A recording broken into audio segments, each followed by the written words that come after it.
What a thrilling match between Oman and Namibia. তো এই দুটো অ্যাসোসিয়েট কান্ট্রি আজকে মুখোমুখি হয়েছিল, নিজেদের প্রতিদ্বন্দ্বিতা করছিল টি-20 ওয়ার্ল্ড কাপে। তো আমরা আশা করেছিলাম হয়তো বা একটা নর্মাল ম্যাচ হবে, ঠিক আছে, কিন্তু এখনো অবধি টি-20 ওয়ার্ল্ড কাপে সব থেকে টানটান উত্তেজনাপূর্ণ ম্যাচটা আজকে হলো। তো সুপার ওভারে গিয়ে নামিবিয়া ম্যাচ জিতলো। তো এই নিয়ে টি-20 ওয়ার্ল্ড কাপ ইতিহাসে এইটি তৃতীয় ম্যাচ যেখানে সুপার ওভার হয়েছে। তো আগে যে দুটি ম্যাচে সুপার ওভার হয়েছিল সেটা হয়েছিল ওয়ার্ল্ড কাপ 2012 সালে। তো তারপর আবার টি-20 ওয়ার্ল্ড কাপ 2024-তে একটা আমরা সুপার ওভার দেখতে পেলাম।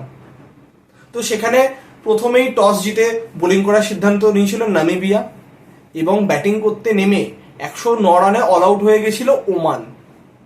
তো 110 যখন চেস করতে হতো নামিবিয়াকে, তো এটা বোঝাই গেছিল যে খুব ইজিলি চেস করে দেবে, কিন্তু তা হয়নি। নামিবিয়ার ইনিংস শেষ হয় 109 রানে 6 উইকেটে। এবং সেখানে সব থেকে গুরুত্বপূর্ণ ছিল যে ওমানের বোলার যে মেহেরিন খান, তার যে লাস্ট ওভারটা যেখানে তিনি দুটো উইকেট পান এবং যে ওভারটা করেন, এবং এই হারের ফলে যে ওমান দলের যে উইকেট কিপার, তিনি তো নিজেকে কখনো ক্ষমা করতেই পারবেন না। তো যখন বাকি 1 বলে 2 মেরিন খান বল করে, ব্যাটসম্যান মিস করে, তো ইজিলি উইকেট কিপারের হাতে বলটা ধরা উচিত, উইকেট কিপারের 1 রানে জিতে যাওয়া উচিত ওমানের। সেই জায়গাতে উইকেট কিপার বলটা ধরতে পারে না ঠিক করে। তো সেই জায়গাতে দৌড়ে 1 রান নিয়ে নিল নামিবিয়া এবং ম্যাচ টাই হয়ে গেল, ম্যাচ গেল সুপার ওভারে। তো সুপার ওভারে যেহেতু যা নিয়ম, যারা পরে ব্যাটিং করবে তো তারা সুপার ওভারে সবার আগে ব্যাটিং করবে। সেখানে তাদের ওই ব্যাটিং করতে নামে ডেভিড ওয়াইস। তো এই একজন প্লেয়ার, তার বয়স 39, কিন্তু তিনি ব্যাটিংয়ে বোলিংয়ে যেভাবে কন্ট্রিবিউট করে, তো আমরা হয়তো নামিবিয়া দলের কোনো প্লেয়ারকে সেরকম ভাবে চিনি না, কিন্তু আমরা একজনকে জানি, ডেভিড ওয়াইস। তাকে আমরা আগের বছর কেকেআর এর হয়ে আইপিএল খেলতেও দেখেছি। তো তিনি এই বয়সেও যে কমিটমেন্ট ব্যাটিংয়ে বোলিংয়ে সব দিক থেকে, তো সুপার ওভারে তিনি ব্যাটিং করতে আসেন এবং বোলিংও তিনি করেন। তো নামিবিয়া সুপার ওভারে 21 রান করে। তো সেইখানে আরো একটি ওমানের ভুল সিদ্ধান্ত, যেখানে লাস্ট ওভারটা মেরিন খান অত সুন্দর বোলিং করলো, সেখানে বিলাল খানকে দিয়ে সুপার ওভারটা করানোর কি যে মানে, সেটা একমাত্র যে ওমান ক্যাপ্টেন তিনিই বলতে পারবেন। তো সেখানে 21 রান যখন হয়ে যায়, তো ওমান ব্যাটিং করতে নামে। ওমান 10 রান করে 1 উইকেট হারিয়ে সুপার ওভারে। তো সেখানে দুর্দান্ত বোলিং করেন ডেভিড ওয়াইস এবং 11 রানে সুপার ওভারে ম্যাচ জিতে নেয় নামিবিয়া। আমরা যদি পুরো ম্যাচেতে কোন ব্যাটসম্যান বা কোন বোলার যদি ভালো পারফর্ম করেছে, আমরা যদি সেসব নিয়ে যদি একটু আলোচনা করি, ওমানের হয়ে যে মাসুদ, তিনি 20 বলে 22 করেছিলেন। কাইল, তিনি করেছিলেন 39 বলে 34। এছাড়া সেরকম কোনো ব্যাটসম্যান দাঁড়াতে পারেনি। তো স্লো ট্র্যাক অবশ্যই ছিল, এটাই এক্সপেক্টেড, বার্বাডোসে খেলা ছিল। তো ওয়েস্ট ইন্ডিজের স্লো ট্র্যাক, একটু টার্নিং ট্র্যাক, এরকমই উইকেট দেখতে আমরা অভ্যস্ত।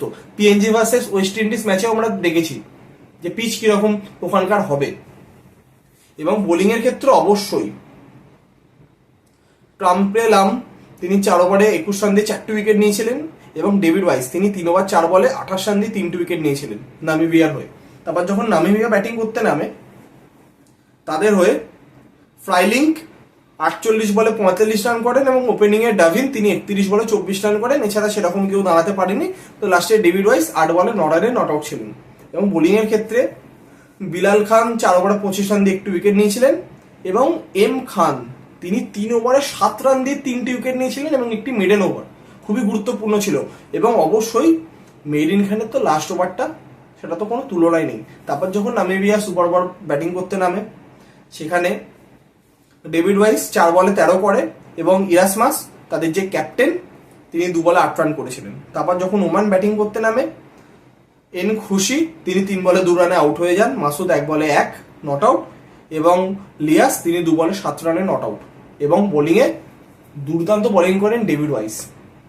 তো একটি টান উত্তেজনাপূর্ণ ম্যাচের শেষে নামিবিয়া ওমানকে হারিয়ে দিল এবং তাদের ওয়ার্ল্ড কাপ ক্যাম্পেনের এই বছরের প্রথম ম্যাচটা জিতে গেল।